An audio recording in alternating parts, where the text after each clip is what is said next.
করবেন কোরআন থেকে তাফসীর পেশ করবেন মুফতি আমির হামজা সাহেব। নারায়ে তাকবীর, আল্লাহু আকবার, নারায়ে তাকবীর, আল্লাহু আকবার, নারায়ে তাকবীর, আল্লাহু আকবার। আমির হামজা সুরের আগমন, শুভেচ্ছা স্বাগতম, শুভেচ্ছা স্বাগতম, আমির হামজা সুরের আগমন। নারায়ে তাকবীর। আসসালামু আলাইকুম ওয়া রাহমাতুল্লাহি ওয়া বারাকাতুহু। রিভাব দিয়ে দেন, আওয়াজ বাড়িয়ে দেন। আর দাঁড়িয়ে আছেন যারা, জায়গা নেই ভাই, দাঁড়িয়ে আছেন যারা, বসে পড়েন। স্বেচ্ছাসেবক বসিয়ে দেন, তাড়াতাড়ি করেন, কথা বলা যাবে না।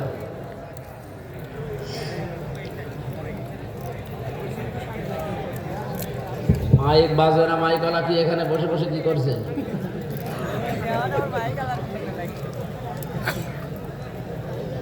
আরে স্ক্রিন তো চলে না, তো মাইক ঘিরে রেখেছে। বসেন, এক জায়গায় বসেন, বসেন। নিজেরা বসেন, আবার পেছনে ডিস্টার্ব করে। বসেন, তাড়াতাড়ি বসেন। এই ছেলে,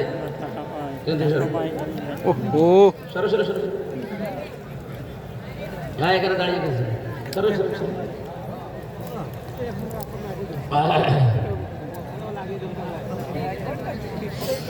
لا إله إلا الله العظيم الحليم الذي خلقكم من طين ثم قضى أجلا وأجل مسمى عنده ثم أنتم تمترون ونشهد أن محمدا عبده ورسوله المبعوث فينا بالهدى ودين الحق ليظهره على الأديان صلى الله عليه وعلى آله وصحبه الكرام ما دام الشمس والقمر بجريان والنجم والشجر يسجدان فقد قال الله تعالى في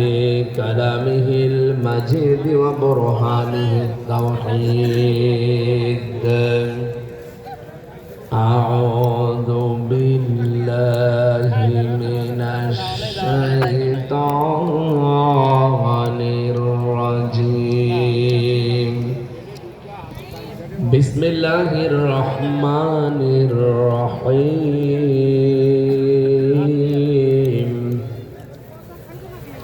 فكلا أخذنا بذنبه فمنهم من أرسلنا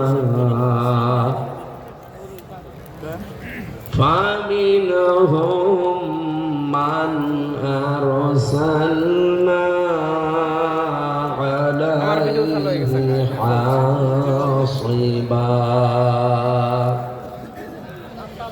ومنهم من أخذته الصيحة ومنهم من خسفنا به الأرض ومنهم من أغرقنا وما كان الله ليظلمهم ولكن كانوا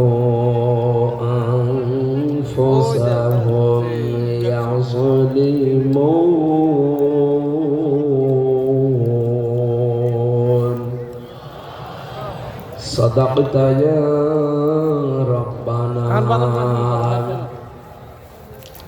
عن أبي هريرة رضي الله تعالى عنه قال قال النبي صلى الله عليه وسلم إن العبد إذا أذنب ذنبا كانت نقطة سوداء في قلبه إلى آخر الحديث رواه ابن ماجه وقال تعالى في شان حبيبي ما كان محمد أبا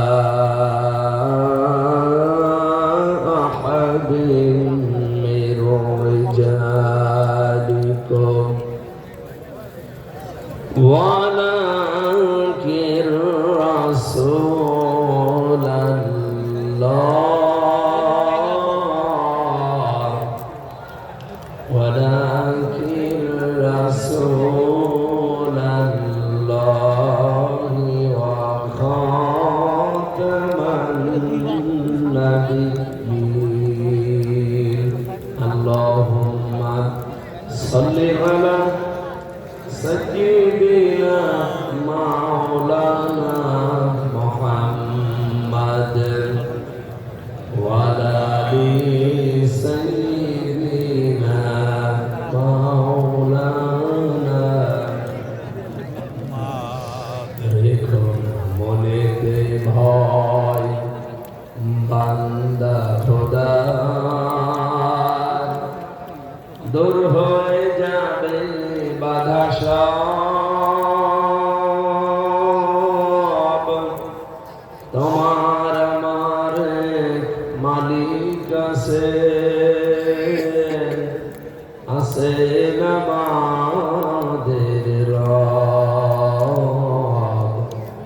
আছে আমাদের রব আলহামদুলিল্লাহ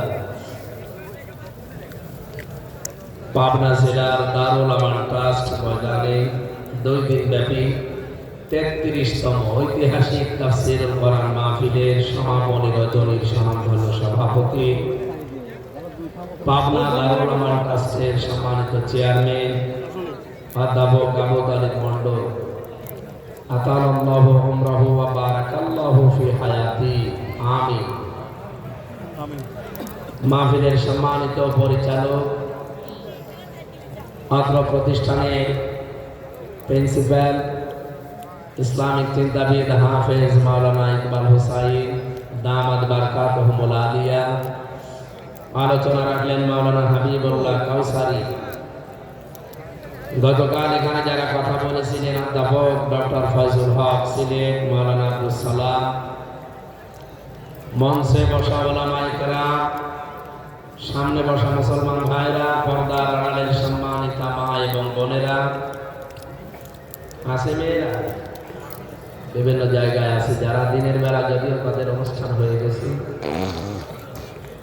তারপরেও অনেকে এসেছেন রাতের বেলায় আপনাদের জন্য আলাদা ব্যবস্থা আছে যেহেতু প্রশাসনের ভাইরা ওনারা জানেন সামনে জাতীয় সংসদ সদস্য নির্বাচিত হওয়ার জন্য অলরেডি তফসিল ঘোষণা হয়ে গেছে এবং নির্বাচনের যে তারিখ ভোটের তারিখ পর্যন্ত আমরা জেনেছি দেশি বিদেশি ষড়যন্ত্র যদি সামনে আর না হয় আশা করছি এদেশে নির্বাচিত সরকার আসবে আমরা এটা কামনা করি কারণ এভাবে থাকলে আমাদের যারা প্রতিবেশী এই প্রতিবেশী নামে কলঙ্ক পৃথিবীতে এরকম প্রতিবেশী আমি আর কোন দেশের পাশে অন্তত দেখি তো নাই শুনিও না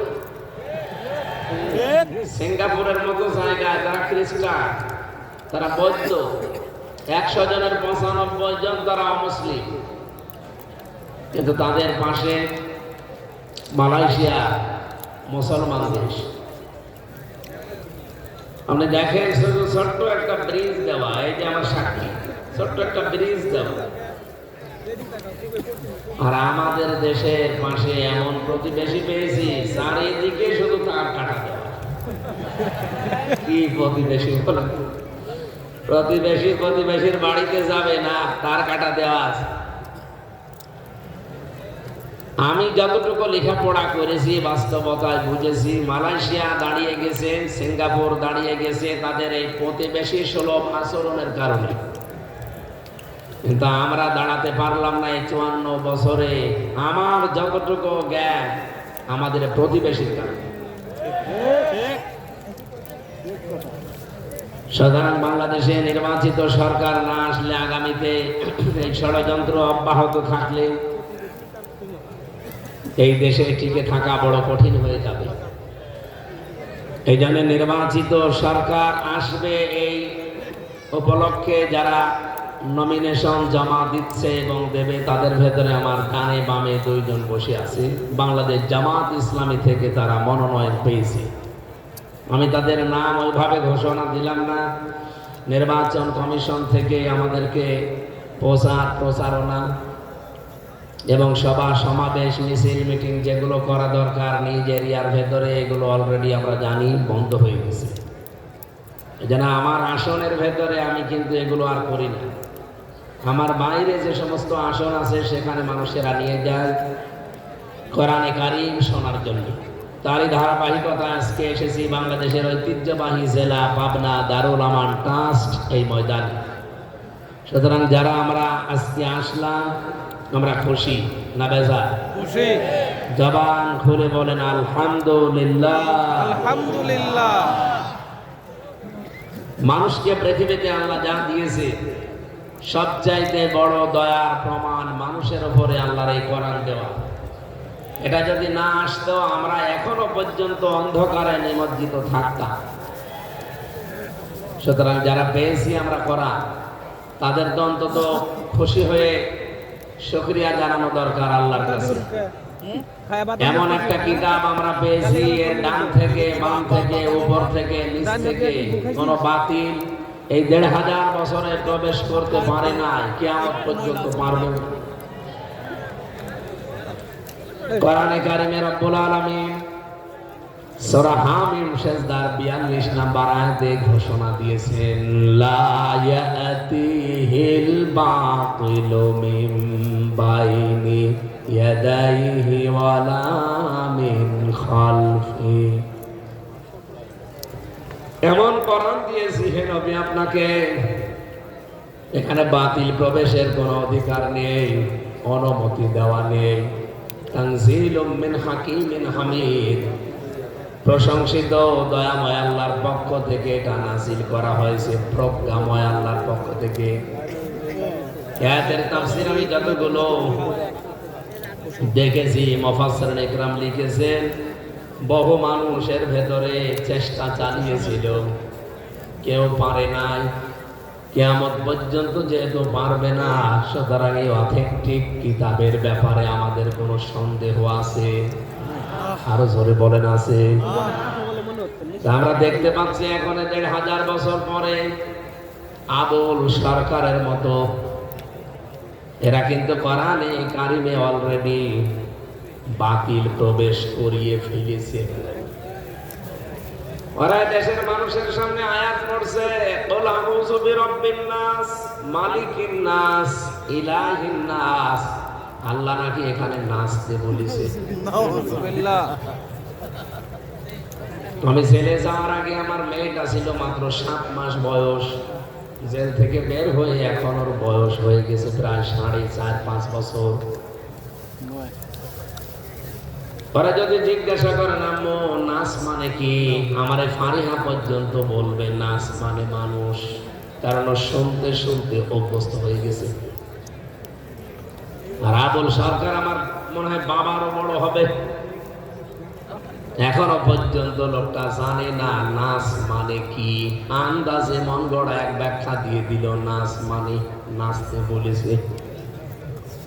এত বড় অথেন্টিক কিতাবের ব্যাপারে যারা এরকম কথা বলতে পারে, আল্লাহর ঘোষণা হচ্ছে লা আখাযনা মিনহু বিল ইয়ামিন সুম্মা লাকাতনা মিনহুল ওয়াতিন ফামা মিনকুম মিন আহাদিন আনহু হাজিজিন।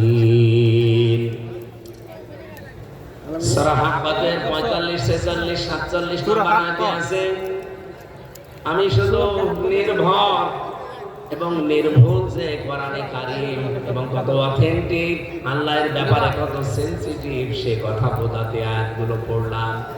নবীকে আল্লাহ ডাক দিয়েছেন লা খাজনা, আমি আপনাকে ধরতাম। এই এদিকে থাকুন, এখানে ধরার কথা আল্লাহ নিজে বললেন যে আমি ধরতাম। কি দিয়ে? মিনহু বিল ইয়ামিন, আমি আল্লাহ আমার ডান হাত দিয়ে আপনাকে আমি চেপে ধরতাম। এতদিন আমরা সিলেবাস ভুক্ত যারা আলেম, এখানে অনেকেই বসে আছে, এখন যদি জিজ্ঞাসা করে আয়াতের বাংলা অর্থ করেন তো মুখস্থ আছে বলে দেবে, হে নবী আপনার ডান হাত চেপে ধরতাম, কণ্ঠ নালী কেটে ফেলে দিতাম না। এই কথা এখানে বাংলা আপনি মিলাতে পারবেন।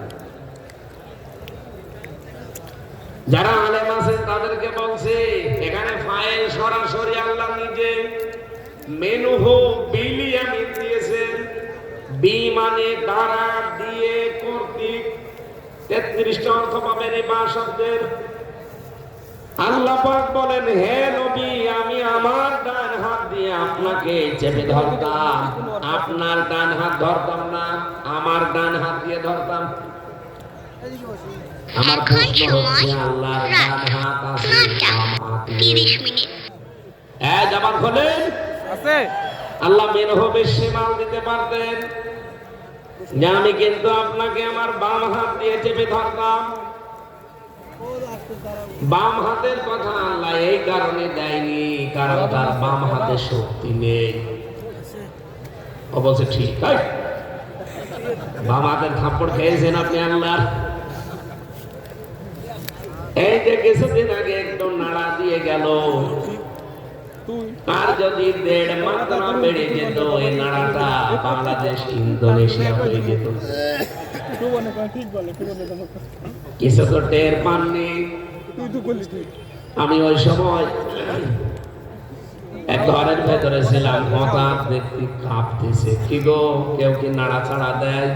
অপরের দিকে তাকিয়ে দেখো ছাদ ওটল কাটছে। পরবর্তীতে দেখলাম বিজ্ঞানীরা জানিয়েছে বাংলাদেশে যে ভূমিকম্পটা হয়ে গেল শুধুমাত্র আর 1.5 মাত্রা যদি বেড়ে যেত এ দেশে একটা বিল্ডিংও খুঁজে পেতেন না, লাশ মাটি দেওয়ার জন্য মানুষও পেতেন না। কত মাটি দেবেন? আল্লাহর বাম হাতে শক্তি আছে, কিন্তু ডান হাতের কথা কেন দিলেন? মুফাসসির লিখেছেন যে জিনিসের উদাহরণ দিলে মানুষ সহজে বোঝে, আল্লাহ সেই উদাহরণটা কোরআনে সেট করেছেন। আমরা সচরাচর দেখি আমাদের বাম হাতের চাইতে ডান হাতের শক্তি বেশি না কম? গুরুত্বপূর্ণ এবং কঠিন কাজগুলো আমরা কিন্তু বাম হাত দিয়ে না ডান হাত দিয়ে করি। কোন জিনিস ধরতে হলে শক্ত মজবুত ভাবে কোন হাত দিয়ে? আরো জোরে ডান হাত। আল্লাহ এইটাই বুঝিয়েছেন। আল্লাহ পাক বলেন অবশ্যই আমি ধরতাম। এখানে যদি আখাজ না দিয়ে আল্লাহ আয়াত শুরু করতেন, সত্যি কথা বলছি আয়াত আমি পড়তাম না। দেখেন তো আয়াত শুরুই করেছেন লা আখাজ না, তাকিদ দিয়ে। অবশ্যই আমি আল্লাহ ধরতাম আমার ডান হাত দিয়ে, হে নবী আপনাকে, তার মানে মজবুত করে শক্ত করে।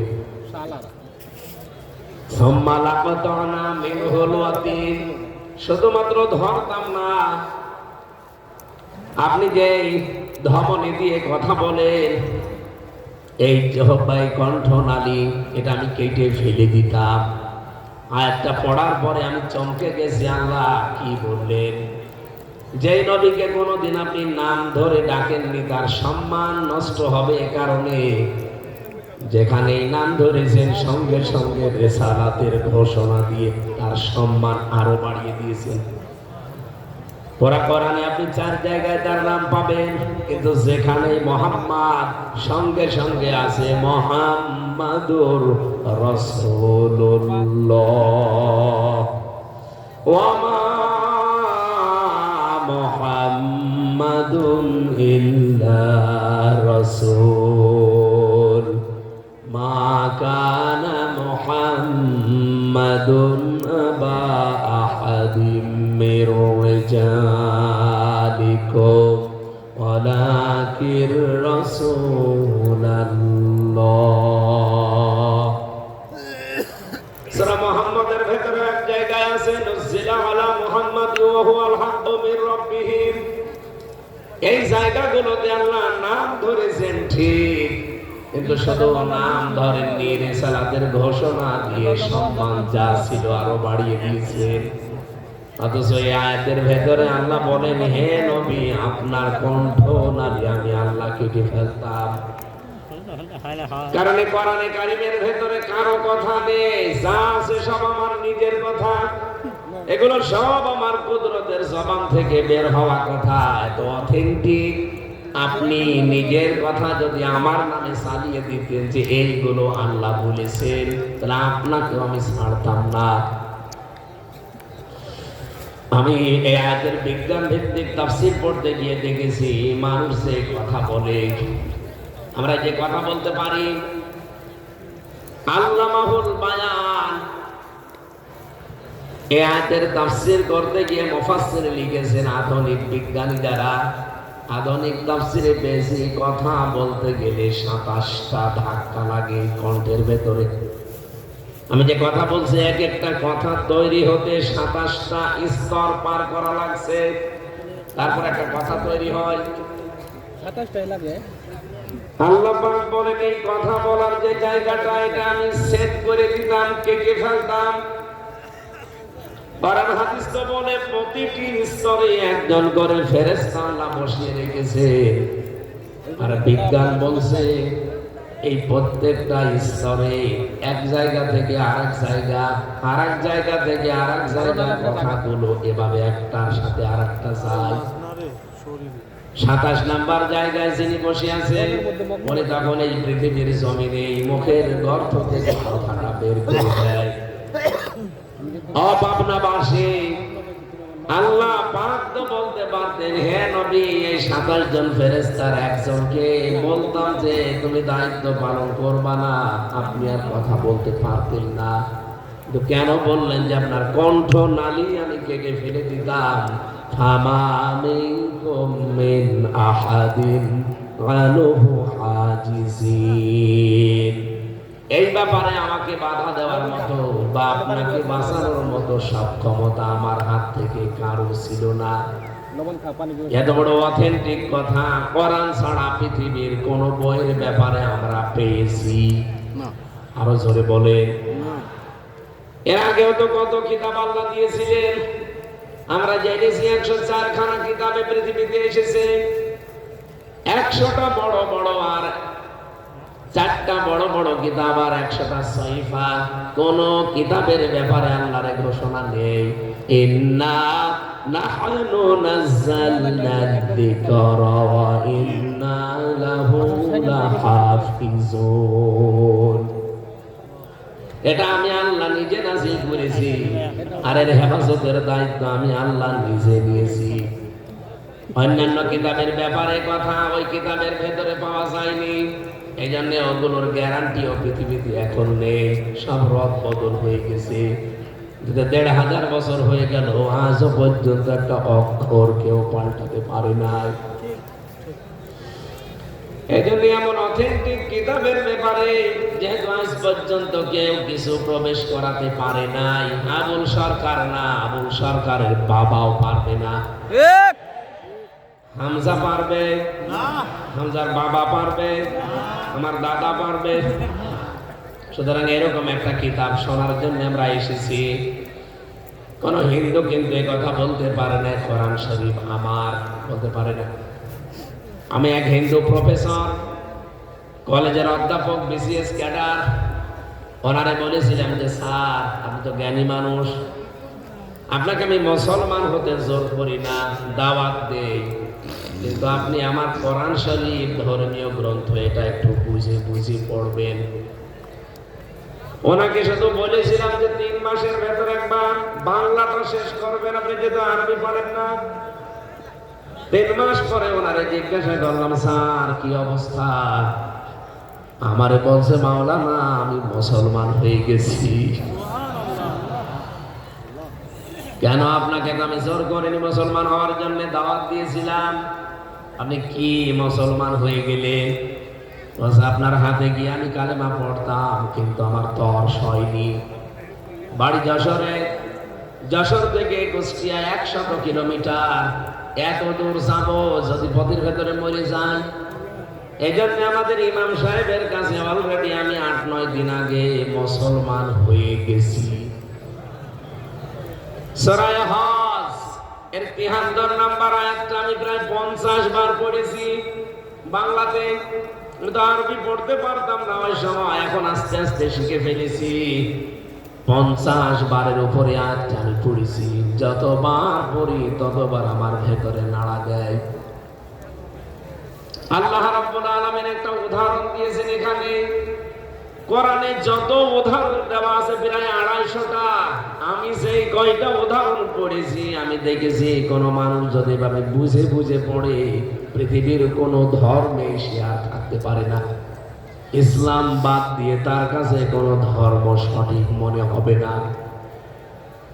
স্যার আমারে বলছিল, আমি যখন তেলাওয়াত করছিলাম, যেহেতু বাংলায় লেখা আছে নিচে উচ্চারণ, আমি ওটা পড়ছিলাম, ইয়া আইয়ুহান নাস গরিবা মাসালুন ফাসতামিউ লা। আল্লাহ পাক বলেন, হে মানব মণ্ডলী, ইয়া আইয়ুহান নাস, হে মানব মণ্ডলী, গরিবা মাসালুন ফাসতামিউ লা।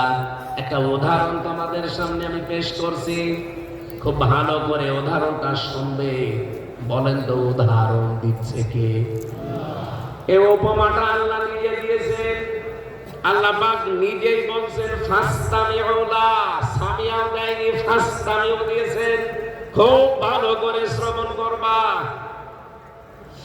হযরত ইব্রাহিম আলাইহিস সালাম যে জাতির লোকদেরকে দাওয়াত দিয়েছিলেন, এদের সারমর্মের ভেতরে আপনি পাবেন, ইন্নাল্লাযীনা তাদউনা মিন দুনিল্লাহ লা ইয়াখলুকু যুবাবান ওয়ালা ইজতামাউ লা। নিশ্চয় যারা আল্লাহ ছাড়া অন্য কারো ইবাদত করে, আল্লাহ ছাড়া অন্য কারো আইন মানে, এদিকে তাকান, ইবাদতের যতগুলো অর্থ আমি পেয়েছি তার ভেতরে আইনও, আল্লাহ বাদে যারা অন্য কারো ইবাদত করে, অন্য কারো আইন মানে, গোলামি করে, মাথা নত করে, মেনে নেয়, লা ইয়াখলুকু যুবাবা। আল্লাহ যদি ইয়াখলুকু যুবাবা দিত, আমরা আলেম যারা আছি অর্থ করে ফেলতাম। লান দিলেন কেন? মজারের আগে লান আসলে অর্থ হয় জীবনেও হবে না। ইয়াখলুকু, এটা মজারে যেহেতু দুইটা কাল আছে, এর ভেতরে বর্তমান, ভবিষ্যৎ, প্রেজেন্ট, ফিউচার। আল্লাহ পাক জানাতে চেয়েছেন কখনোই তারা একটা মাছি বানাতে সক্ষম হচ্ছে না, হবে না। আলা ওয়াইজতামাউ লা, যদি দুনিয়ার সব দেবতাকে তারা এক জায়গায় করে। আজ পৃথিবীতে 257টা রাষ্ট্র, এদিকে তাকান, 57টা মুসলমান রাষ্ট্র, বাকিগুলো সব অন্য জাতির লোকেরা বাস করে।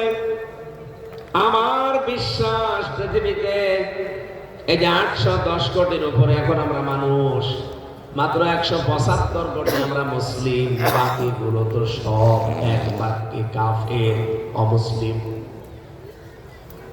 বলেন তো এই সমস্ত মানুষেরা যাদের কাছে মাথা নত করে, ইবাদত করে, যাদের আইন মানে, তাদেরকেও কিন্তু তারা খোদার মতো মনে করে তাদের আইন মানে। আপনি আমেরিকায় যান, চীনে যান, জাপানে যান, রাশিয়ায় যান, পৃথিবীতে যেখানেই যাবেন, যারা আল্লাহর আইন বাদ দিয়ে অন্য কারো আইন মানে, আমরা যেমন আল্লাহকে সম্মান, শ্রদ্ধা, মর্যাদা দিয়ে তার আইন মানতে চাই, ওরাও আব্রাহাম লিঙ্কনের বানানো আইন ওইভাবে মানতে চায়। ওরা তাদেরকে খোদাই মনে করে। আল্লাহ পাক বলেন, ওদের সবাইকে যদি এক জায়গায় করে একটা মাছি বানাতে চেষ্টা করে, কিয়ামত পর্যন্ত তারা বানাতে পারছে না, পারবেও না। 1500 বছর হয়ে গেল এই চ্যালেঞ্জের মোকাবেলা, আজ পর্যন্ত কেউ করতে। আরো জোরে বলেন, আইয়াসলুবুহুমুদ-দুবাবু শাইআন লা ইয়াস্তানকিযুহু মিন দুআফাত তালিব ওয়াল মাতলুব। এমনকি তাদের সামনে থেকে কেউ যদি মাছি এসে কিছু ছিনিয়ে নেয়, সেটা তারা আটকাতেও পারে না, ছিনিয়ে নিতেও পারে না। কতই না দুর্বল যাদেরকে ডাকা হয় এবং সে ডাক দেয়। স্যার আমারে বলছেন 50 বারের উপরে আয়াতটা পড়েছি, যেবারই পড়ি চিন্তা করি আমার এখন প্রায় 53 বছর বয়স, আমি কি করলাম? সারাটা জীবন এদেরকে আমি নিজের হাতে বানিয়েছি, বাঁশ দিয়ে, খড়কোটা দিয়ে, নিজে রংচং করেছি, নিজে 8টা 10টা হাত বানিয়েছি, 2টা পা বানিয়েছি। আমারও পা 2টা, আমার হাত 2টা, আমি ধরতে পারি, হাঁটতে পারি।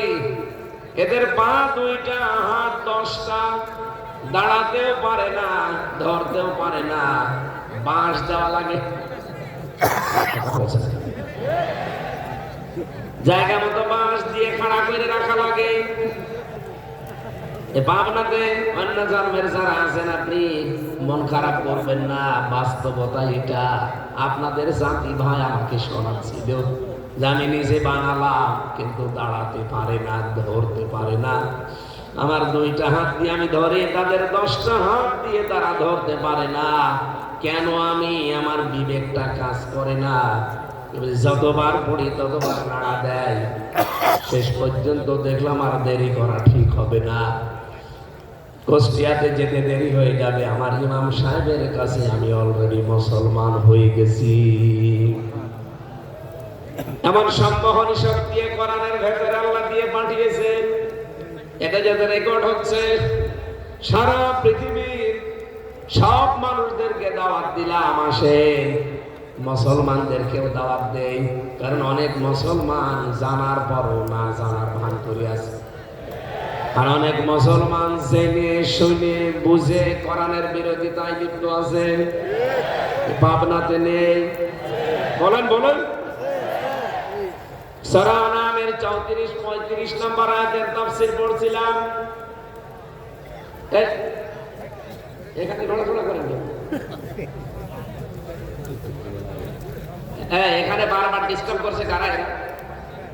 এখানে আসা যাবে না ভাই, তাড়াতাড়ি বসে, তাড়াতাড়ি বসে। পাবনাবাসী একটু দেখেন তো এদের সাথে বাংলাদেশে কারো জীবন মেলে কিনা।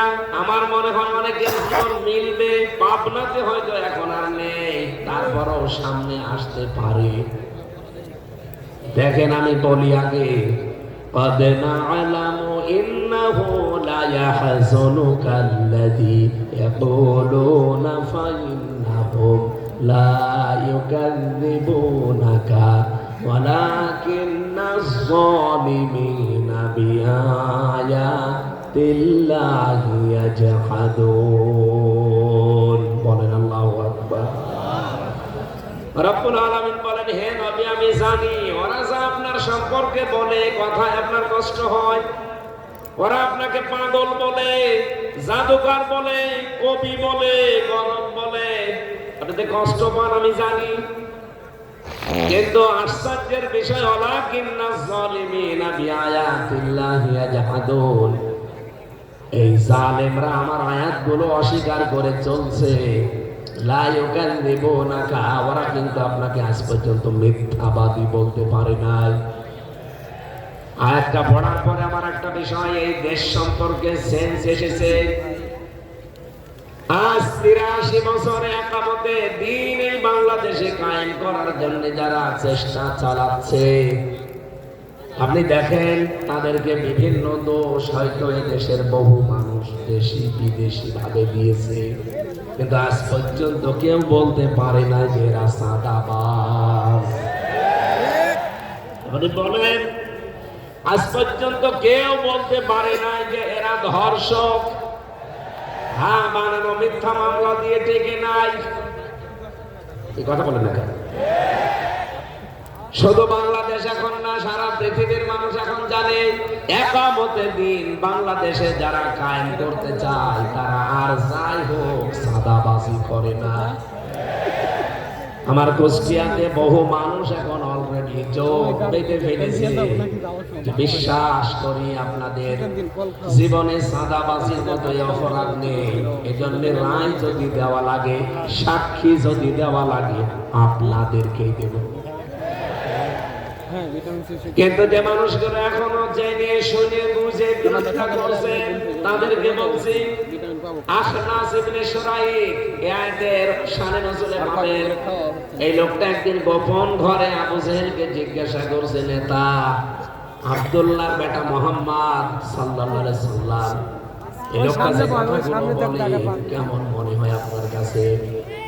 আবু জেহেল বলছে আশপাশে কেউ নেই তো, কাছে কেউ নেই, কথাগুলো যা বলে সব সঠিক কথা।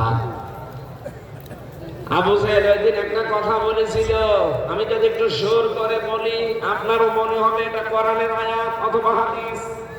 আবু জেহেল বলেছে, আলা আবু জেহেল আবু জাহাল লাইসা হাদা কালামুল বাশার। এটা কোরআনের আয়াত না, এটা আবু জেহেলের কথা।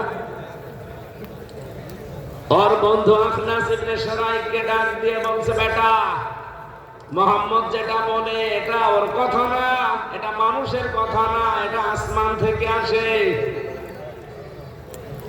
ওই সময় সঙ্গে সঙ্গে আখনাস বলেছিল, কি বললেন আপনি? আপনি যদি বিশ্বাসই করেন যে মুহাম্মদের কথা এটা না আসমান থেকে আসে, সত্য কথা, আপনি মানেন না কেন? মানুষদেরকেও আপনি মানতে দেন না। আবু জেহেল ওই দিন বলেছিল, এই কারণে তুই কর্মী আর আমি নেতা।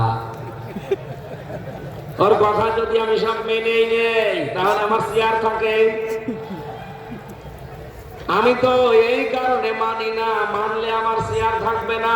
জনগণকেও আমি মানতে দেই না, কারণ জনগণ মেনে নিলে আমার চেয়ার রাখবে না। আবু জেহেল যে বিরোধিতা করেছিল না বুঝে না জেনে, কথা বলেন না কেন? বুঝে শুনে জেনে।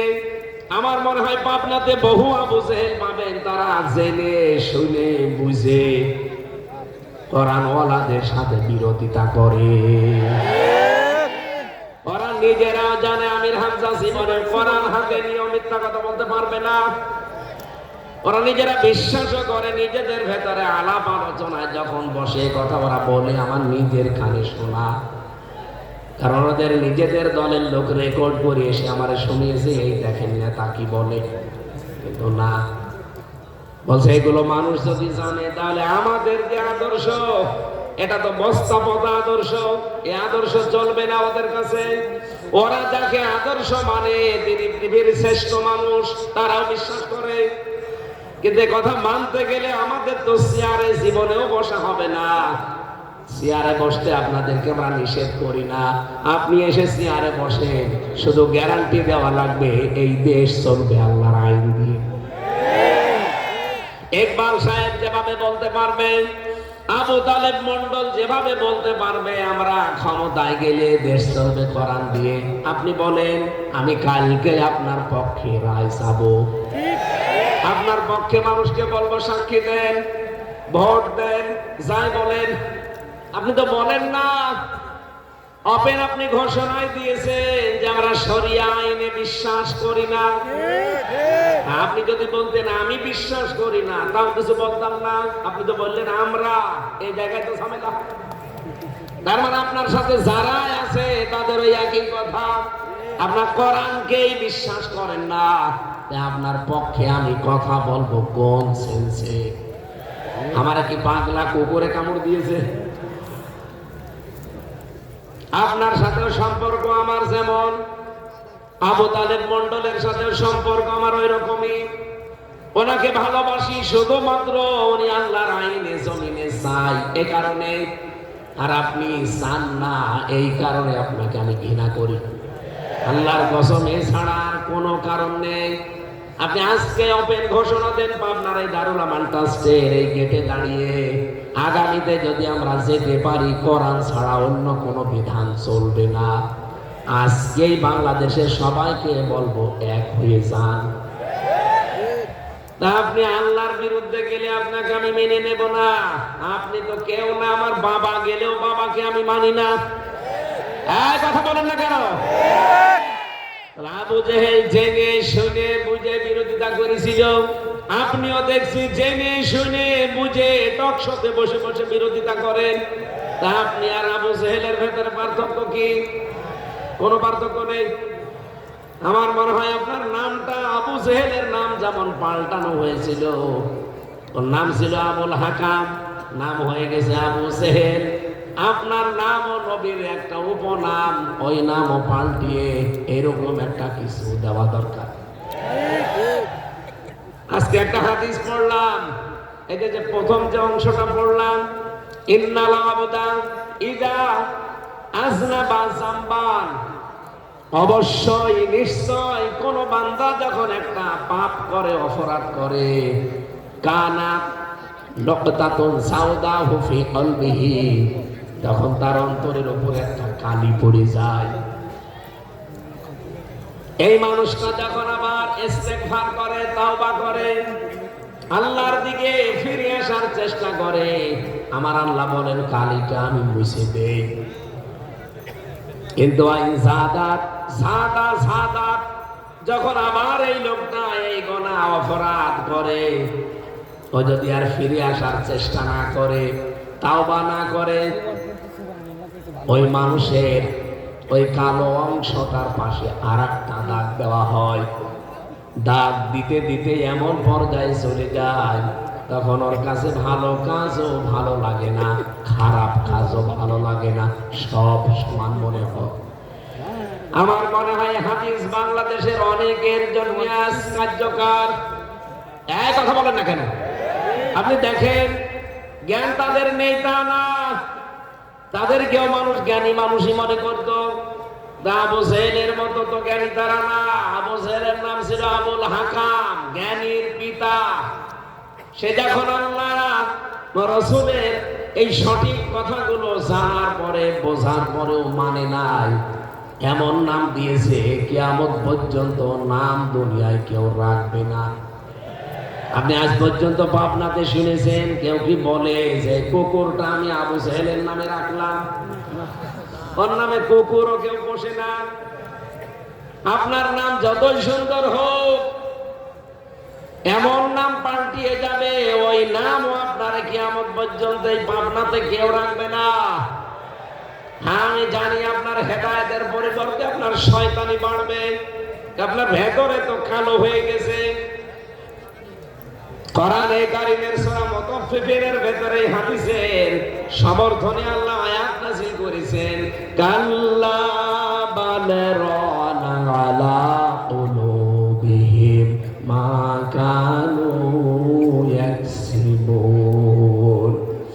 কখনোই না, তোমরা যেটা ভাবো সেটা না। এই গুনার কারণে আমি আল্লাহ তোমাদের অন্তরের ভেতরে কালিমা লেপন করে দিয়েছি। মুসাফির অবস্থায় আছি, হাজারো মানুষ নিয়ে এখনই দোয়া করছি আল্লাহর কাছে, রব্বুল আলামিন কোরআনের এই ময়দানে বসে দোয়া করছে, আমাদের অন্তরটা পাপের কালিমা দিয়ে ঢেকে দিও না। কারণ পাপ করতে করতে মানুষ যখন সীমা ছাড়িয়ে যায়, তখন দুইটা ক্ষতি হয় তার। এক নম্বরে আল্লাহ তাকে হেদায়েত বঞ্চিত করে দেয়। আমার তো মনে হচ্ছে এই বাংলাদেশে এখন বহু মানুষ তাদের পাপের সীমা অলরেডি ছাড়িয়ে গেছে, তারা যে আর ফিরে আসবে সেই রাস্তা আর বাকি নেই। এক কথা বলেন না কেন? দুই নাম্বারটা কি? কোরআনে কারীম জানিয়েছে সূরা ইউনূসের 100 নম্বর আয়াত শেষের দিকে পাবেন, ওয়ায়াজআলুর রিজসা আলাল্লাযীনা লা ইয়াকিলুন। কোন মানুষ যখন তার বিবেক অনুযায়ী কাজ করে না, তার জ্ঞান অনুযায়ী, কমন সেন্স অনুযায়ী কাজ করে না, তখন আল্লাহ ভুল সিদ্ধান্ত তার উপরে চাপিয়ে দেয়। এ বাংলাদেশের বহু নেতাকে আমরা দেখতে পাচ্ছি, 16 মাস আগেও যাদের জন্য এই দেশের মানুষ পাগল ছিল, 16 মাস পরে তাদের এই 16 মাসে মুখ দিয়ে এমন এমন কথা বের হচ্ছে, এমনকি গরু, ছাগল, হাঁস, মুরগি পর্যন্ত তাদের উপরে রেগে যাচ্ছে। মানুষ তো দূরের কথা, হাঁস মুরগিও তাদেরকে আর সম্মান দেবে না। আপনি কোন কারণে 15.5 মাস পরে কথা বলতে গেলেন? একটু ভেবে চিন্তে কথা বলতে পারেন না? আপনি নিজেও কিন্তু 1.5 বছর 2 বছর আগে এই মাজলুম মানুষদের পক্ষে কথা বলতেন। কথা বলেন না কেন? 5 বছর আগে এই মাজলুম মানুষদের পক্ষে দাঁড়িয়ে আপনি নিজে কথা বলতেন। হঠাৎ আপনাকে কিসে কামড় দিয়েছে বলেন তো? পাগলা কুত্তায়। ঠিকই বলিস, পাগলা কুকুরে কামড় না দিলে তো। আমি কুষ্টিয়া সেদিন বলেছিলাম এরকম কামড় যাদের দিয়েছে বাংলাদেশে আমরা দেখি কুকুরে কামড় দিলে আগে তো 14টা ইনজেকশন দিত না ভিতে, এখন শুনলাম 6টা। আমার মনে হয় এরকম কামড় যাদের দিয়েছে তাদের এখন এই ইনজেকশন দেওয়া দরকার। আপনার বিবেক কিন্তু মরে গেছে। আকল যখন কাজ করে না, আপনার বিবেক যখন কাজ করে না, তখন ভুল সিদ্ধান্ত আল্লাহ একটার পরে একটা চাপিয়ে দেয়। আমি আশা করব আপনার বিবেককে আপনি জাগ্রত করেন, আগামীতে যেন বিবেকের উপরে আল্লাহ ছেদ ফেলে না দেয়। যদি একবার এরকম কোন সিদ্ধান্ত আল্লাহ নিয়ে নেয়, আপনি দুনিয়াতে ক্ষমতা দিয়ে কি করবেন? আনায় থাকেন 50 বছর, এরপরে তো আপনার মরা লাগবে। কথা বলেন না কেন? আবেগপূর্ণ কথাটাও যদি আপনার হৃদয়ে না লাগে, আমি দরদ নিয়ে বলছি আপনার জন্য, 50 বছর না 100 বছর আপনাকে আমি চেয়ারে বসিয়ে রাখলাম, থাকেন, কি করবেন? ক্ষমতা দেখাবেন দুনিয়ায়, টাকা পয়সা কামাই করবেন, ছেলে মেয়ে জন্মাবেন, ঠিক মরা লাগবে।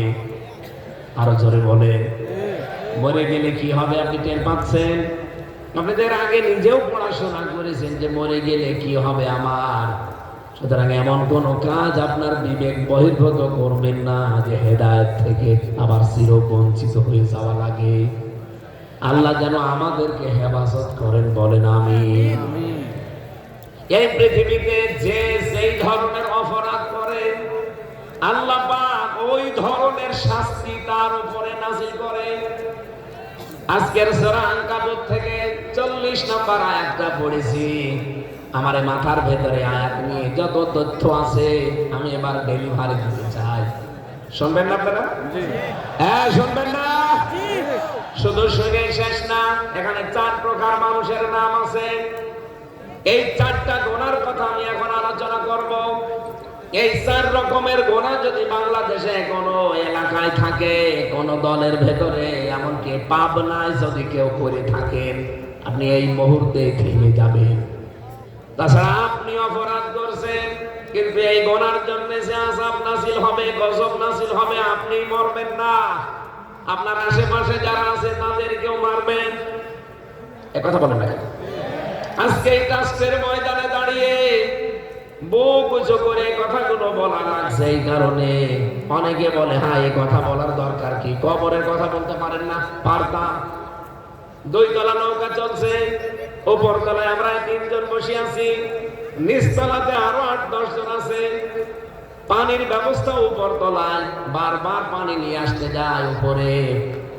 আমরা যদি 3 জন বলি এত ডিস্টার্ব করেন, নিচে তো পানি আছে, আমাদেরকে ঝামেলা করেন, ওরা যদি বলে ঠিক আছে, কোনদিন আর আপনাদের কাছে আসবো না পানি আমাদের হাতের নাগালে। যে যদি একটা টকটা ফুটো করে নেয়, ভেঙে ফেলে, পানি উঠবে না? কথা বলছে না কেন? ওপরে আমরা 3 জন বসে যদি সুবহানাল্লাহ, আলহামদুলিল্লাহ, আল্লাহু আকবার পড়ি, আমার মনে হয় পানি ওঠা বন্ধ হয়ে যাবে। এখন যদি উপরে 3 জন মিলে ওদেরকে বাধা না দেয়, ওই ফোঁটা যদি বন্ধ না করি, বলেন তো ওরাই শুধু মরবে না আমাদের নিয়ে মারবে? দেশের অবস্থা এখন এই। আপনি নিচে গুনাহ করতেন, কোনো অসুবিধা আমারও নেই, আপনি জাহান্নামে যেতে চান না, কিন্তু আপনি তো একা যাচ্ছেন না। আপনার এই সমস্ত অপরাধের কারণে আল্লাহ যে গজব নাযিল করবে, আপনিও মরবেন, আমারে নিয়ে মরবেন। এই জন্য আমাকে নিজের বাঁচতে হলেও আপনাকে বাধা দেওয়া লাগবে, পানি যেন নিচ থেকে না ওঠে। এই ফোঁটাগুলো আমরা এবার বন্ধ করতে চাই। এটা যদি কারো কাছে রাজনীতি মনে হয় হোক, এটা যদি কারো কাছে মনে হয় যে এটা ধান্দাবাজি, হোক, আপনার ধান্দা আর আমার ধান্দা এক না। এক কথা বলেন না কেন? আবু জেহেল ক্ষমতায় ছিল, বিশ্ব নবীও ক্ষমতায় ছিল। আবু জেহেল ক্ষমতায় ছিল যে ধান্দা করে, বিশ্ব নবী ক্ষমতায় গিয়েছিলেন ওই ধান্দা করে। বলেন বলেন, আপনারা যে কথা আমাদের উপরে চাপিয়ে দেন, এটা যাহা মিথ্যা কথা, একটা অপবাদ। আমাদের ক্ষমতা দুনিয়া ভোগ করার জন্য না, দুনিয়া ভোগ করার বহু লাইন আছে আমাদের। আল্লাহর কসম, এই পৃথিবীতে বেশি বেশি সম্পদ কামাই করব, বেশি বেশি বিয়ে করব, এজন্য ক্ষমতা চাই না। আমি যদি এখনই ইচ্ছা করি যে কালকে সকাল হতে হতে 100টা বিয়ে করব, আমি পারবো। হ্যাঁ, দেশে বিদেশে যত ভক্ত আছে, যদি একবার ফেসবুকে দিয়ে দেয় যে ঝড় তুলে দিয়েছি বিয়ের, আসেন সারা দেশ থেকে 100টা 500টা চলে আসবে। বিয়ে করার জন্য তো ক্ষমতায় যাওয়া লাগবে না, এমনিতে করতে পারতাম। টাকা পয়সা কামাই করার জন্য বহু লাইন আছে দুনিয়ায়। যে সমস্ত দেশে চলে গিয়েছিলাম, যদি এখানে আর না আসতাম, সারা জীবন পায়ের ওপরে পা তুলে একেবারে আরামে খেয়ে চলে যেতে পারতাম। কত সম্মান মর্যাদা ছিলাম ওই সমস্ত দেশে। এই রক্ত পিচ্ছি, এই কং কং কাটা কারণপূর্ণ এই যে ঝামেলাপূর্ণ রাস্তায় আজকে মানুষ অনেকে আমাদেরকে গাড়ি দিচ্ছে যে হুজুর এখন বে লাইনে চলে এসেছে, আগের লাইন ভালো ছিল না। আগের লাইন আমি বুঝতাম না, এখন লাইন বুঝে ফেলেছি। এই কথা বলে না? আমি তো চাই আমার এই জীবনে যদি আল্লাহর বিধানটা আমি দেখতে পাই, আমার জীবন সার্থক। কথা বলে না কেন? বহু মানুষকে দেখতে পাচ্ছি, তাদের সফলতা, তাদের জনপ্রিয়তা, এগুলো তারা মনে করে যে আমি একেবারে মরণ পর্যন্ত, কিয়ামত পর্যন্ত ধরে রাখবো। না, আপনার সফলতা, আপনার জনপ্রিয়তা, এটা আপনার হাতে না, এটা কার হাতে? আজ বাংলাদেশে যত মানুষ ভাইরাল, যত মানুষ জনপ্রিয়, যে লাইনেরই হোক, আমি আশা করি তারা যদি সবাই মিলে আজকে বলতো আমার এই জনপ্রিয়তা, আমার এই ভাইরাল হওয়া আমি ইসলাম কায়েমে কাজে লাগাবো, আমার মনে হয় ইসলাম অনেক এগিয়ে যেত। অনেকেই দেখি ভয় পায়, বলছে না দিনকাল ভালো না। দিনকাল কি 1500 বছর আগে ভালো ছিল? বলেন বলেন। এখানে যিনি কথা বলতেন আল্লামা দেলাওয়ার হোসেন সাইদি রহমতুল্লাহ আলাইহি, ওনার মতো জনপ্রিয় বাংলাদেশ না, মুসলমানদের ভেতরে এখনো কেউ হয়েছে না, হয়নি। ডাক্তার জাকির নায়েক জনপ্রিয়, কিন্তু ওনার উপরে এখনো যেতে পারিনি। আমি তো বাইরের দেশগুলোতে জাকির নায়েকের অনুষ্ঠানও পেয়েছি, দেখা সাক্ষাৎও করেছি, কথাও বলেছি। আল্লামা সাইদির যে জনপ্রিয়তা, তার যে আমল, তার যে শারীরিক যে গঠন, আমার আল্লাহ এটা পৃথিবীর আর কাউকে দিয়েছে আমার মনে হয় না। আমি লোকটার সাথে 3টা বছরের ভেতরে কিছুদিন থাকার সুযোগ পেয়েছিলাম। প্রায় 80-র উপরে বয়স, এরপরেও রাতের বেলা তার যে ইবাদতের মাত্রা, আমি 33 বছরের যুবক তার ধারে কাছে নেই। আমি নিজে হাফেজ, উনি তো হাফেজ না কোরআনের। নামাজে দাঁড়িয়ে তেলাওয়াত করছে, আমি হাফেজ 1 পারা 1.5 পারা পড়ি। উনি তো হাফেজ না, নামাজে দাঁড়িয়ে তেলাওয়াত কিছুক্ষণ করার পরে সেজদায় চলে যেত। সেজদায় দেখতাম পড়ে আছে তো পড়ে আছে। আমার 1-1.5 মিনিট 2 মিনিটে সেজদা শেষ, আর ওনার সেজদা আধা ঘন্টা 45 মিনিটে 1 ঘন্টা পড়ে আছে। শুধু ওই যে খাবার পানি দিয়ে নিচে জাল দিলে যেভাবে বতলাতে থাকে, গম গম করে আওয়াজ হয়, শুধু এরকম আওয়াজ শোনা যায় কান্নার। কি বলে উনি জানে আর আল্লাহ জানে। কয়েকদিন আমি দোয়া শুনেছিলাম, উনি মোনাজাতে দোয়া করছিলেন, আল্লাহুম্মা ইন্নী আসআলুকা শাহাদাতান ফি সাবিলিক। রব্বুল আলামিন, সাধারণ মরণ আমারে দিও না, আমাকে মরণ দিলে শাহাদতের মরণ দিও। ওনাকে আল্লাহ সাধারণ মরণ দিতে পারতেন, কিন্তু মরণ দিয়েছে দেখেন জালেমদের হাতে, শাহাদতের মরণ। বলেন, আল্লামা সাইদি এমনি যদি মরে যেতেন ঈমান নিয়ে, আমি কোরআন হাদিস পড়ে যতটুকু জেনেছি, উনি মরে গেলে কবরে দিয়ে দিতাম, ঘুমিয়ে পড়তেন, এই শেষ। ফেরেশতারা এসে বলতো আপনি ঘুমান। দোলো ভাই যেমন বাবুকে নিয়ে ঘুমিয়ে পড়ে, ওইভাবে আপনি ঘুমিয়ে পড়েন। এতটুকু, এর আগে পরে আর কিছু নেই। কিন্তু উনি যদি শাহাদতের মরণ পেয়েছে, উনি কিন্তু ঘুমাননি। এজন্য শহীদ যারা হয়, আপনি কোনোদিন জবান দিয়ে বলতে পারবেন না যে ও মরে গেছে। ওয়ালা তাকুলু লিমান ইউকতালু ফি সাবিলিল্লাহি আমওয়াত। আল্লাহ পাক সূরা বাকারার ভেতরে জানিয়েছে, যারা শাহাদাত বরণ করে, আমি আল্লাহর জন্য যারা জীবন দেয়, এদেরকে মরা, মরে গেছে বলবা না, বরং এরা জীবিত। ওয়ালা হায়াউন ইনদা ওয়ালা হায়াউ ওয়ালাকিন লা তাশউরুন। এরা তো জীবিত এবং আমি আল্লাহ নিজে তাদেরকে তারা জীবিত, কিন্তু তোমরা টের পাও না, বোঝো না। মানুষ যেহেতু মুখ দিয়ে কথা বলার পরে আরেকটা জায়গা আছে, সেখানে ধারণা করতে পারে, তার নাম অন্তর। এজন্য আল্লাহ অন্তরের উপরে, ধারণার উপরে নোটিশ দিয়েছেন, ওয়ালা তাহসাবান্নাল্লাযীনা কুতিলু ফি সাবিলিল্লাহি আমওয়াতা বাল আহইয়াউন ইনদা রাব্বিহিম ইরযাকুন। সূরা আলে ইমরানের ভেতরে এসেছে, এ ধারণাও করবা না যারা আমি আল্লাহর জন্য জীবন দিয়ে গেল, এরা মরে গেছে, তোমরা তো টের পাও না। এই মানুষগুলো আমি আল্লাহ নিজে তাদেরকে রিজিক দেই। বলেন সুবহানাল্লাহ।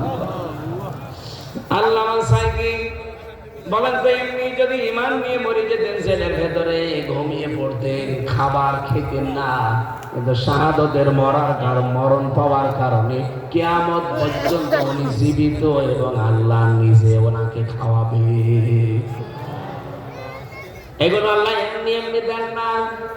وَلِيَعْلَمَ اللَّهُ الَّذِينَ آمَنُوا وَيَتَّخِذَ مِنكُمْ شُهَدَاءَ وَاللَّهُ لَا يُحِبُّ الظَّالِمِينَ।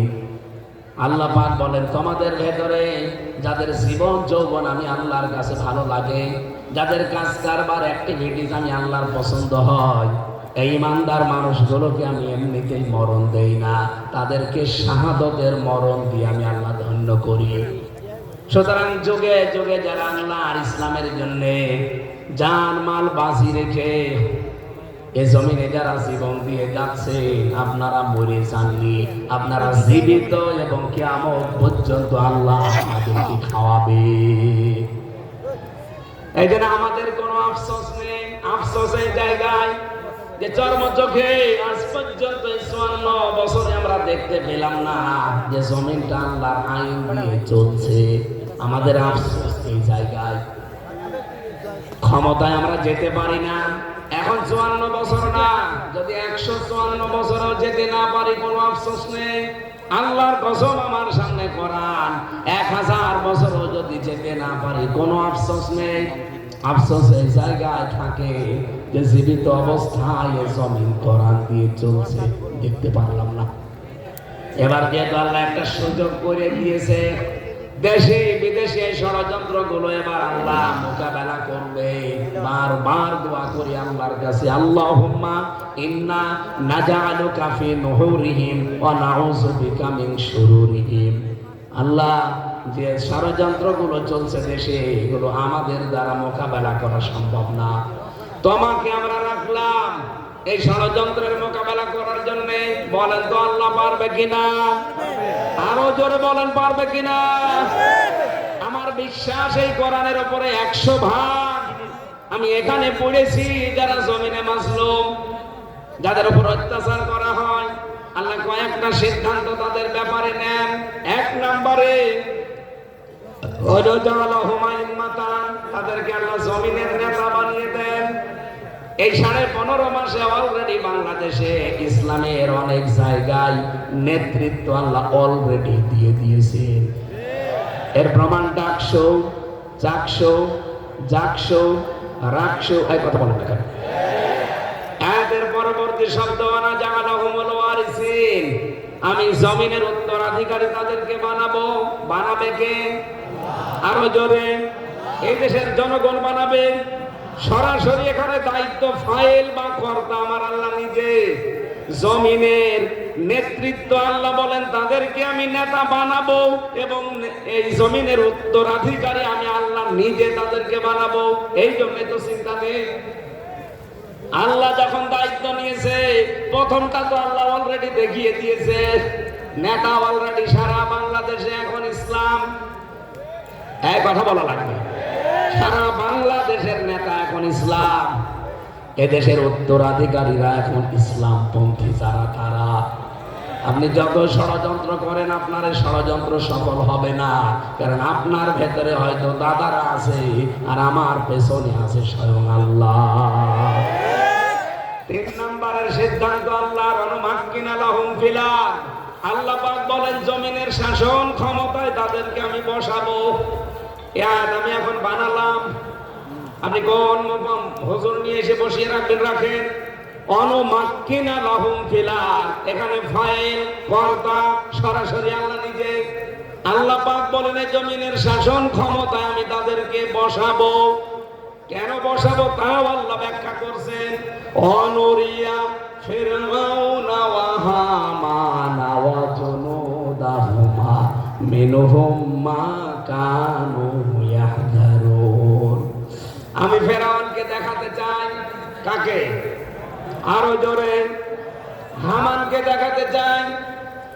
আল্লাহ পাক বলেন 3 নম্বরে তাদের সৈন্য বাহিনীদেরকেও আমি দেখাতে চাই, যাদের ব্যাপারে সবচাইতে বেশি আশঙ্কা করত, ভয় পেত, তাদেরকে জমিনের শাসন ক্ষমতা দিয়ে আমি তাদেরকে দেখাবো। আমার তো মনে হচ্ছে আয়াতে আল্লাহ আমাদেরকে দেখাবে। ফেরাউন হয়তো নেই কিন্তু তার পেতাত্তা আছে। এক কথা বলেন না কেন? আমি ফেরাউনের জীবনী পড়তে গিয়ে পেয়েছি তার জামানায় এরকম ভয়ঙ্কর অবস্থা ছিল না যে বাড়ি থেকে কেউ বের হয়ে গেলে সে আর ফিরে আসবে না। এরকম ভয়ঙ্কর অবস্থা ফেরাউনের জামানায় ছিল না। হ্যাঁ, বাড়ি থেকে কেউ বের হয়ে গেছে, পাওয়া যাচ্ছে না, অবশ্যই সে ফিরে আসবে। কিন্তু আমরা যে ফেরাউন পেয়েছিলাম, একবার যদি কেউ হারিয়ে যায় কোথায় যে তারে রাখবে মানুষের কল্পনাও ছিল না যে আয়না ঘর নামে কিছু থাকতে পারে। বলেন ব্যারিস্টার আরমান 8 বছর মাটির নিচে। আমিও ছিলাম প্রথম দিকে, আমি মিনিটায় ছিলাম, বেগটা আমি দেখিনি, শুনেছি। মিনিটাতেও আমার সাথে যারা ছিল তারা কেউ 3 মাস, কেউ 7 মাস, কেউ 3 বছর পর্যন্ত আমি পেয়েছি। মোবাইল নাম্বার দেওয়ালের সাথে খুশিয়ে খুশিয়ে দিকে রাখতে নখ দিয়ে, ভাই কেউ যদি বাইরে যেতে পারে এই নাম্বারটা জানাবেন যে এই নামের লোকটা এখনো বেঁচে আছে। এমন অবস্থায় আমাকে রেখেছিল, আমি জানতাম না যে এখানে কি দিন না রাত, মাটির নিচে 24 ঘন্টা অন্ধকার। যখন লাইট দেওয়ার সময় হতো, লাইট ওরা নিজেরা চালাতো, ভেতরে কোনো সুইচ নেই, সব ওদের হাতে। জিজ্ঞাসা যদি করতাম ভাই এখন নামাজ পড়তে চাই, কয়টা বাজে, এমন গালি দিত নামাজ ভুলে যেতাম। মা বাবা তুলে গালি দিত। মাঝে মাঝে মুসলমান কিছু অফিসার পেয়েছিলাম, এরা আমারে বলতো কিসের নামাজ পড়বা, নামাজ পড়ে কি এখান থেকে বাঁচতে পারবা? ফেরাউনের জামানার সাথে এই ডিজিটাল ফেরাউনকে আমি মিলিয়ে দেখেছিলাম, সে এত খারাপ ছিল না। এই ফেরাউন যত নিচে নেমেছিল, একটা মানুষ বাড়ি থেকে চলে গেল তো গেল, আর জীবনে ফিরে আসবে না। কেমন দেশ! আল্লাহ বলেন এই ফেরাউনকে আমি দেখাবো। এই ছেলে বসো, আপনারা কোন কারণে গেলেন? যেখানে আসেন বসেন, বসেন। আবার চলে যাচ্ছেন মানে ওখানে বসে।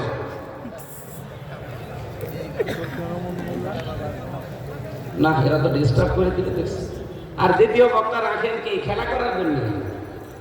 ওদেরকে রাখা হয় তো টাকা কালেকশনের জন্য। ওরা যদি এটাই না করে যে দ্বিতীয় বক্তা রাখবেন না, ওকে রোগ দেখার জন্য নিয়ে এসেছে।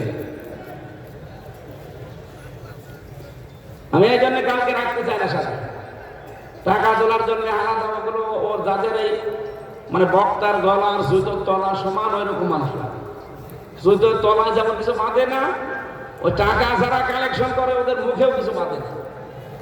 তো ওই রকম বক্তা কিছু কিছু আলাদা আছে। ওই যে আমাদের কুষ্টিয়ায় হাফেজ মাওলানা জুলফিকার আলী কুমারখালী, এর মানে মাওলানা হোসাইন মাহফুজ, এদের ওই রকম লাখ নকশানি ও বাবা শাহজালাল সব হালাল করে দিবে। তো ওইটা সিস্টেম আসলে আমরা জানি না, কিন্তু আপনারা ভুল করেছেন। এই বসেন, টাকা কালেকশন কারা করেন? বসেন পরে। এ কার অনুমতি নিয়ে গেল গো ভেতরে? হ্যাঁ বসেন বসেন বসেন। এখন কি শেষ হয়ে গেছে? আপনারা কালেকশন শুরু করেছেন নাকি শেষ করে দেবো? ওরা ওরা ভেতরে গেল কেন? কার কার কথা শুনে গেছেন? বসেন, ওখানে বসেন। একদিকে বাদামওয়ালা, আবার ওঠে বসেন। সুবহানাল্লাহ আলহামদুলিল্লাহ লা ইলাহা ইল্লাল্লাহ সুবহানাল্লাহ আলহামদুলিল্লাহ লা ইলাহা ইল্লাল্লাহ লা ইলাহা ইল্লাল্লাহ মুহাম্মাদুর রাসূলুল্লাহ। পাবনাবাসী, আমি যে কথা তুলেছিলাম বলার জন্য, আল্লাহ পাক বলেন আমি ফেরাউনকে দেখাবো। যেহেতু এখন বাংলাদেশে ফেরাউন নেই, ফেরাউনের মতো যারা ছিল তাদেরকে দেখাবো। হামান নেই, হামানের মতো যারা ফেরাউনকে বুদ্ধি দিত তাদেরকে দেখাবো। অজনদাহুমা, তাদের সৈন্য বাহিনীদেরকে দেখাবো।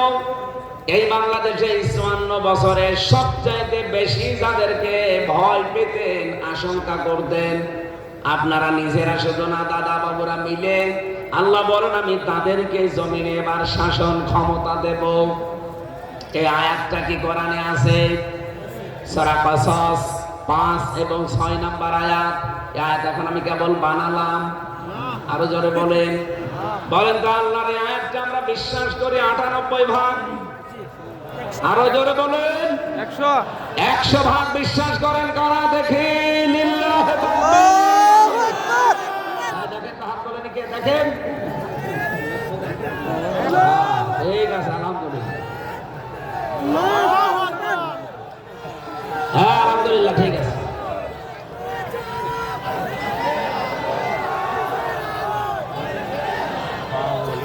পাবনাবাসী, এই জন্য মনের ভেতরে এক বিন্দু বিসর্গ পরিমাণ দুর্বলতা আসে না। আমি বিশ্বাস করি এবার বাংলাদেশে ইসলাম কায়েম হবে। হয় আপনি সাথে থাকলে আপনাকে নিয়ে হবে, যদি সাথে থাকতে না চান আপনাকে বাদ দিয়ে হবে। যতই গলাবাজি করুক, যতই প্রতারণামূলক কথা বলুক, কোনো কথায় কান দেওয়া যাবে না। এই গলাবাজি করা, এই ধান্দাবাজি করা এই দেশের মানুষ এখন বুঝে ফেলেছে। ইসলাম এবার আসবে, হয় আপনাকে নিয়ে, আর আপনি যদি আসতে না চান আপনাকে বাদ দিয়ে। ইসলাম এবার আসবে। কোন ষড়যন্ত্র আল্লাহর মোকাবেলায় টিকবে? লা মুবাদদিলা লিকালিমাতিল্লাহ। কোনদিন আল্লাহর কালেমা পরিবর্তন হয় না। উনি যখন সিদ্ধান্ত নিয়েছেন এবার আপনাকে দেখাবে। সারা জীবন আমি আবু তালেব মন্ডল সাহেবকে ওয়াজ শোনালাম যে জিলাপি, রসগোল্লা এরকম মোটা মোটা হয়, সাদা, মিষ্টির ভেতরে রসের ভেতরে ভেজানো থাকে। 2 ঘন্টা ওয়াজ করার পরে যদি বলেন কেমন লাগে, উনি যদি বলে খেতে দেন না, খালি বলতে বলেন, বলবো কি করে? মনে হয় যদি এখন আমি বলি পিঠাবো, তাড়াতাড়ি বলেন রসগোল্লা কেমন স্বাদ, বলতে পারবেন? আরো জোরে বলেন। সারাটা জীবন আল্লাহ মাসাই দিয়ে এইটাই বুঝিয়েছেন। আমিও সেই 12 সাল থেকে পর্যন্ত খালি 3 বছর ছেলেছিলাম, এটা বাদ দিয়ে এইটাই বোঝাচ্ছি যে কোরআনের সমাজ, কোরআনের রাষ্ট্র, কিন্তু কেমন যে হয় আজও দেখাতে পারিনি। আমার মনে হচ্ছে এবার আমরা দেখাতে পারবো। আমি এই রাস্তায় এমনি আসি নাই। জেলে যাওয়ার আগে আমার গ্রামে কুষ্টিয়া পাটিকাবাড়ি ডাবিরা ভিটা 2 নম্বর ওয়ার্ড, এখানে একটা জেনার ঘটনা ঘটেছিল।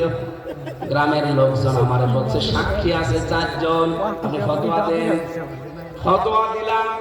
যে বিবাহিতা যদি হয় তাহলে এ পর্যন্ত মাটির ভেতরে পুঁতে ফেলা লাগবে, পাথর দিয়ে অথবা ইট দিয়ে মেরে ফেলা লাগবে। কিন্তু সাবধান, এই আইনটা এখন কার্যকর করবেন না, কারণ এদেশে ইসলামের আইন চলে না। আরো জোরে বলেন। এর 7 দিন পরে আমরা তো ধরে নিয়ে গেল পুলিশে। 3 বছর পরে বের হয়ে গ্রামে গেলাম, যে দেখি গ্রামের লোক 2 ভাগ। এই কথা বলা যাবে না, চুপ করে। গ্রামের লোক 2 ভাগ হয়ে গেছে। 1 ভাগ দেখা করতে এসেছে, আর 1 ভাগ নিশ্চয়। কি আপনারা কথাও বলেন না, কিছু জিজ্ঞাসা করেন না? বলেন না আপনার সাথে কোনো কথা নেই, আপনার ওয়াজও শুনবো না। কি গো, খালি ফতোয়া দিতে পারেন, কার্যকর করতে পারেন না। আমি বললাম ওই মহিলাকে যদি ওই দিন সঙ্গে সার করতে, ওই মহিলাকে সঙ্গে সার করার আগে আমারে পুলিশ সঙ্গে সার করত। কথা বলে না, এই যে পুলিশ দাঁড়িয়ে আছে, ও পুলিশ আমারে ধরে বলতো কোন কারণে আপনি ফতোয়া কার্যকর করলেন, ফতোয়া দিয়েছেন দেন। এদেশে কি ইসলামের আইন চলে? আপনার কারণে ফতোয়া যখন কার্যকর হয়েছে, আপনার উপরেও কার্যকর করা হবে। আমি ওদেরকে বলেছিলাম, দেখেন কথা দিয়ে যাচ্ছে, আপনারা জেল থেকে বের হয়েই তো আমার মেজাজটাই খারাপ করে দিলেন। এতদিন আমি অবিখা ওয়াজ করে খেতাম, আর এখন আপনারা কি লাগালেন যে খালি ওয়াজই করি, ফতোয়া দেয়। ফতোয়া আমি দেখাতে পারি না, আল্লাহর কসম সুযোগ যদি এবার আসে এই ফতোয়া এবার আমরা দেখাবো। এই জন্য দাঁড়িয়ালা মানুষ লিখেছে, এই জন্য পাঞ্জাবি আলা মানুষ লিখেছে। আল্লাহর কসম পরিবেশ তৈরি হয়ে গেছে, এই দেশে এবার আর ফতোয়া দেব না, রসগোল্লা কেমন বলবো না, রসগোল্লা খাওয়াবো। এবার ইসলাম আসুক, জেনা করে দেখেন, ইসলাম আসুক চাঁদাবাজি করে দেখেন, ইসলাম আসুক দখলবাজি করে দেখেন, ইসলাম আসুক সালমান রহমানের মতো চুরি করে দেখেন। হাড় একটা হাত একটা এখানে থাকবে না, ঝুলতে থাকবে, ঝুলতেও থাকবে না, হাতই থাকবে না। কথা বলেন না কেন? 15 বছর সময় নিয়েছে, যা দেখিয়েছে তার চেয়ে খেয়েছে বেশি। 15 বছর লাগবে না, ইসলামকে এনে দেন। 54 বছরের জন্য আফসোস করবেন, যার আগে কেন রসগোল্লা খেলাম না, খালি ওয়াজ শুনেছি। কোরআনের পরিবার তো দেখেননি, কোরআনের সমাজও দেখেননি, কোরআনের রাষ্ট্র দেখেননি। আমি দেখেছি কোরআনের সমাজ কাকে বলে, কোরআনের রাষ্ট্র কাকে বলে। এটা যদি সত্যি আমি এবার দেখতে পাই, আমার জীবনে আর কোনো আশা নেই। আমার যতটুকু জ্ঞান বুদ্ধি হয়েছে, বাংলাদেশের এই 20 কোটি মানুষেরা সবাই আফসোস করবে দল মত নির্বিশেষে, যে আরো আগে কেন ইসলাম আসলো না। আপনারা এবার দেখতে চান না ইসলামকে? চান না? কথা বন্ধ করেন। যারা চেয়েছেন আল্লাহ যেন হাতগুলো তার আরশে কবুল করেন, বলেন আমিন।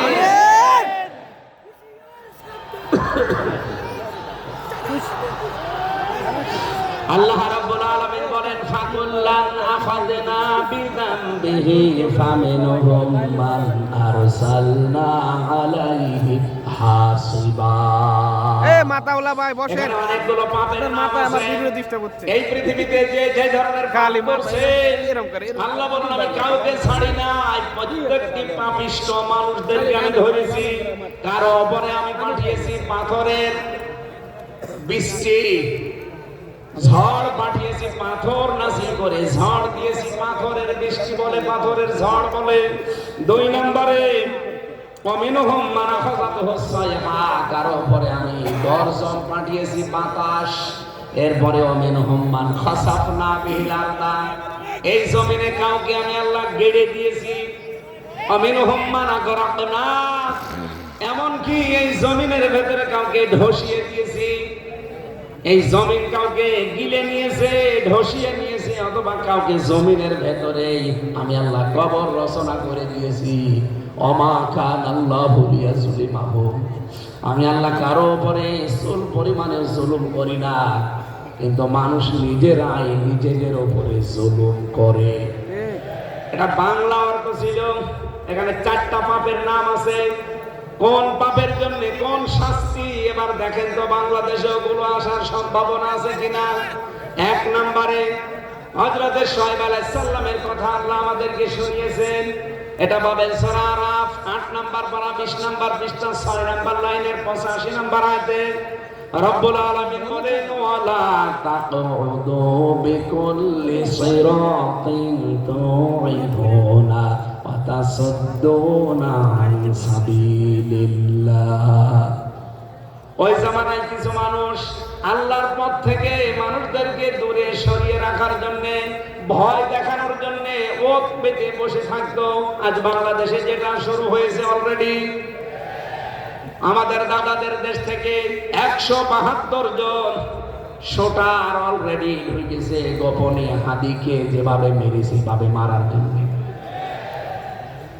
আল্লাহ পাক বলেন এরকম অপরাধ যখন শুরু হয়ে যাবে তখন আমি আল্লাহ ওই জামানায় যে গজব নাযিল করব, শুআয়ব আলাইহিস সালামের জামানায় যেটা নাযিল করেছিলাম পাথরের বৃষ্টি, আমার আল্লাহর ওই ক্ষমতা এখন আর নেই। আছে, আরো জোরে বলেন আছে। কাউকে আমি আল্লাহ ডেড সি বানিয়ে দিয়েছি, মৃত সাগরের মতো। আপনি এখনো জর্ডানে যান, আমি বাইরের দেশে যাবার সময় আমাকে দেখিয়েছে এই সেই জায়গা যেখানে লূত নবীর বংশধরেরা পুরুষে পুরুষে জিনা করত। এবং চরিত্রহীন মানুষদেরকে দুনিয়ায় যারা সাপোর্ট করবে, তাদের পেছনে থাকবে, তাদেরকে রায় দেবে, সাক্ষী দেবে তাদের পক্ষে, আল্লাহ তাদেরকে কি শাস্তি দেবে সূরা আরাফ 83 নম্বর আয়াতে পাবেন না, 83 নম্বর আয়াতে পাবেন। আল্লাহ পাক বলেন ফাজাইনাহু ওয়া আহলাহু ইল্লা ইমরাতাহু কানাত মিনাল গাবিরিন। দুইজন ফেরেশতা এসেছে আসরের সময়, লোক নবীকে ডাক দিয়ে বললেন আপনার উম্মতদেরকে নিয়ে এখান থেকে চলে যান, আপনার পরিবারের যা আছে তাদেরকেও নিয়ে যান। আসরের সময় মাগরিবের সময় আমরা এখানে গজব নাযিল করব, কিন্তু সাবধান ইল্লা ইমরাতাহু আপনার স্ত্রীকে নেবেন না, কানাত মিনাল গাবিরিন সে ছিল পশ্চাৎগমনকারীদের সহযোগী। এখানে আমি তাফসীরের ভেতরে পড়তে পড়তে প্রায় 11-12টা তাফসীরের সাথে মিলিয়েছি। লূত নবী তার স্ত্রী তো খারাপ হওয়ার কথা না, পড়তে পড়তে পেলাম যে না, লূত নবীর স্ত্রীর চরিত্র খারাপ না, সে চরিত্রহীনা ছিল না, সব দিকে তার ভালো, কিন্তু আল্লাহ তাকে নাম ধরে নিষেধ করলেন ইল্লা ইমরাতা। প্রশ্ন আসতে পারে না আপনার নাম কই? হ্যাঁ নাম আছে। এই পৃথিবীতে যেই মহিলাদের স্বামী আছে তাদের নাম আল্লাহ কোরআনে ধরেননি, কথা বুঝে? যেমন আসিয়া, আসিয়ার নাম কোরআনে নেই কারণ তার স্বামী ছিল। খাদিজা, খাদিজার নাম কোরআনে নেই কারণ তার স্বামী ছিল। এই কথা বলেন না কেন? ঠিক। কিন্তু যার স্বামী নেই তার নাম কোরআনে আছে, যেমন মারিয়াম, কথা বলছেন না? লূত নবীর স্ত্রীর নাম তাফসীরে আছে কিন্তু কোরআনে নেই কারণ তার কি ছিল? আরো জোরে বলেন স্বামী। সম্মানিত মা বোন যারা এসেছেন, এখান থেকে প্রায় কমপক্ষে 7টা শিক্ষা আমি পেয়েছি। পৃথিবীতে একজন মহিলার জন্য সবচাইতে দামি সম্পদের নাম তার স্বামী। আপনার স্বামী যদি না থাকে তামাম দুনিয়া থাকলেও আপনি নিরাপদে থাকতে পারবেন না। ঠিক। মানুষ এমন এমন নজরে তাকাবে, এমন এমন কথা আপনাকে নিয়ে বলবে, আপনার মরে যাওয়া ভালো। আমি বাংলাগুলো বলতে পারলাম না, তাই এই মহিলার চরিত্র ভালো ছিল, সে চরিত্রহীনা ছিল না। আল্লাহ গজব নাযিল করলেন, তাকে ধ্বংস করে জাহান্নামে দিয়ে দিলেন।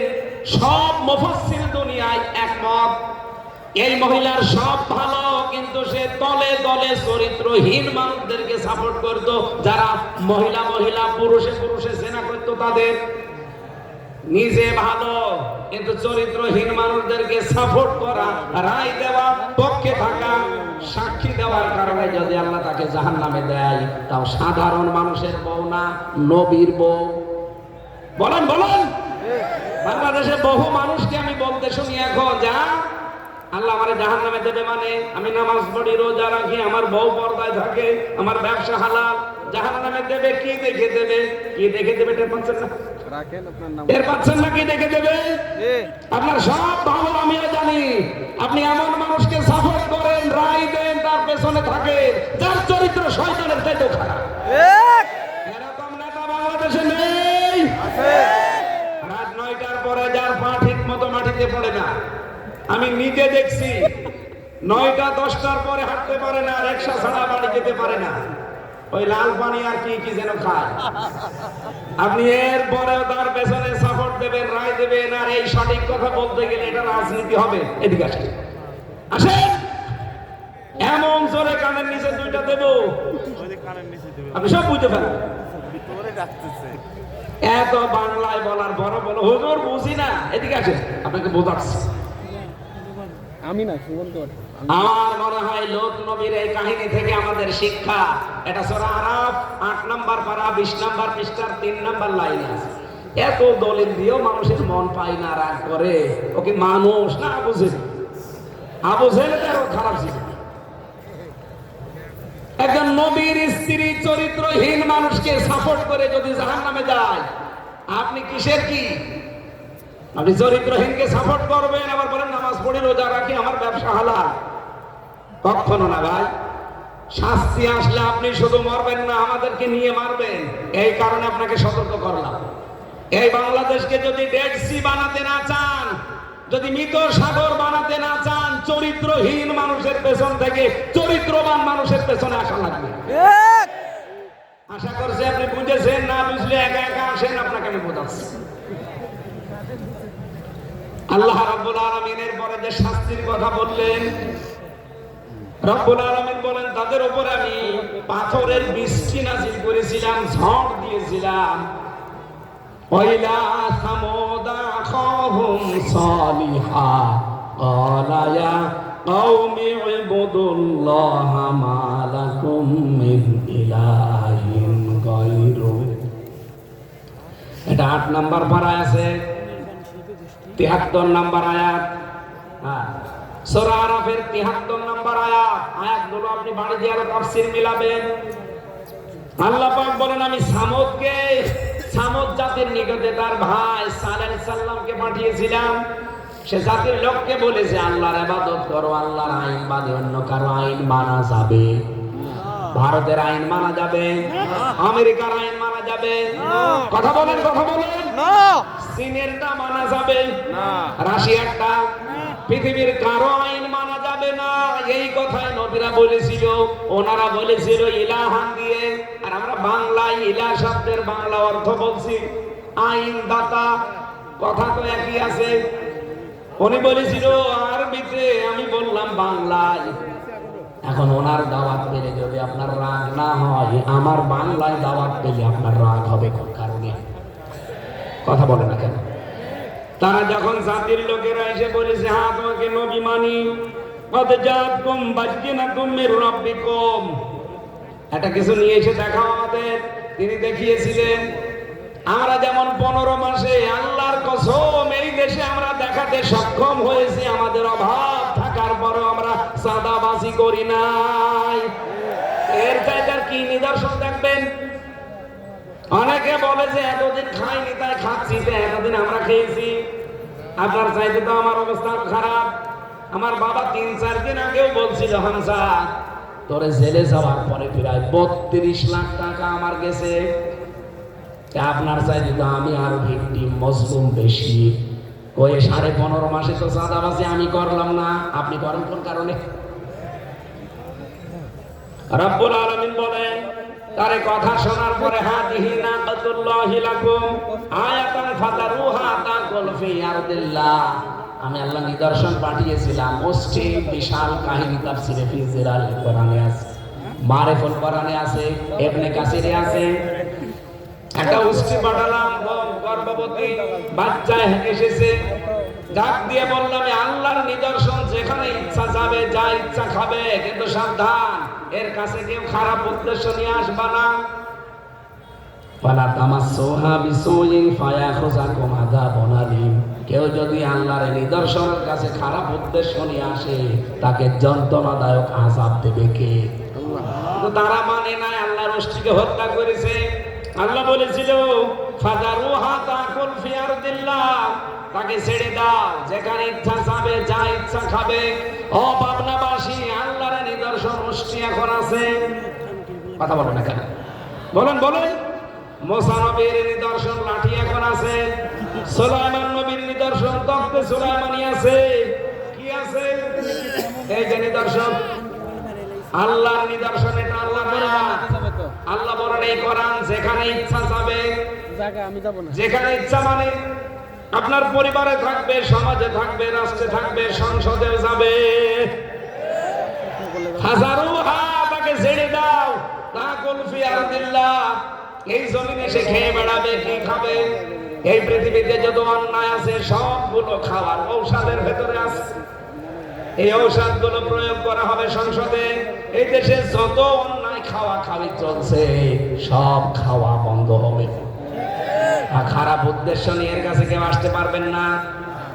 কোন খারাপ উদ্দেশ্য নিয়ে যদি এর কাছে কেউ আসে, আবুল সরকারের মতো, তারে ফাঁসি দেওয়া হবে। যন্ত্রণাদায়ক আযাব আল্লাহ রেডি করেছে দুনিয়া এবং আখিরাতে। আল্লাহ পাক ওই জামানায় সালেহ নবীর কাছে তার উম্মতের জন্য যে পাঠিয়েছিলেন গজব, এই জামানায় আল্লাহর সে ক্ষমতা নেই যে উনি গজব দিতে পারে।